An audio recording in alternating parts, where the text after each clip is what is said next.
Ever since I was a little kid, I remember thinking that I wanted to be an inventor. I wanted to invent something, and I would sit down for what felt like hours. It was probably minutes before I got bored with a sketchbook, and I would just start drawing things and trying to think of something new that I could bring to the world. It was awful. I can't draw, for one, and nothing I had was a unique and creative idea. I'm Jerod Arlich. My company is Boreal Outdoor Supply. I'm a computer nerd by trade, but I am hopelessly obsessed with the Boundary Waters and all things outdoors. The Boundary Waters Canoe Area wilderness. It's a protected wilderness. It's a sub-part of the Superior National Forest. It's set aside to be a pristine, untouched wilderness area. It's about 1 million acres right along the Minnesota-Canadian border. Thousands of lakes. There are thousands of campsites. Generally, it's known as a canoe area. So you canoe, you carry all of your stuff on portage trails between lakes. Some of them are very easy, others it feels like you're climbing a mountain. You work for your solitude. That's one of the things I love. The harder you're willing to work, the further you're willing to go. You may not see people your entire trip. You have the option to bushwhack, in some cases, to lakes that nobody has potentially seen for decades.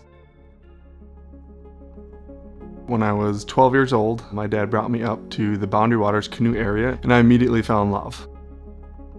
I've been going almost every year since, and now I've gone over 50 trips.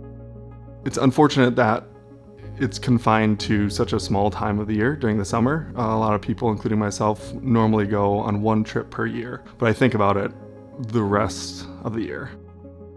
I had always wanted to make my own replica of a Boundary Waters sign, the signs that you see when you enter the wilderness. It's a very unique sign. It's very meaningful to people that have been up there. With such a busy life, I never really had time to sit down and try it. I had no background in woodworking.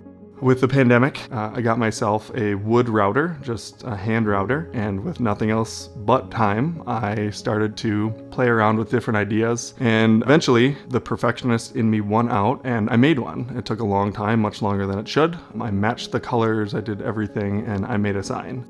And I posted it to a couple of different Boundary Waters groups, and people started losing their minds. They loved it. I took like 3 months and I made 50 of these signs by hand, and I opened up an Etsy shop called Boreal Outdoor Supply, and they sold out within a week and a half. I used the proceeds to purchase a CNC router, and I fell in love.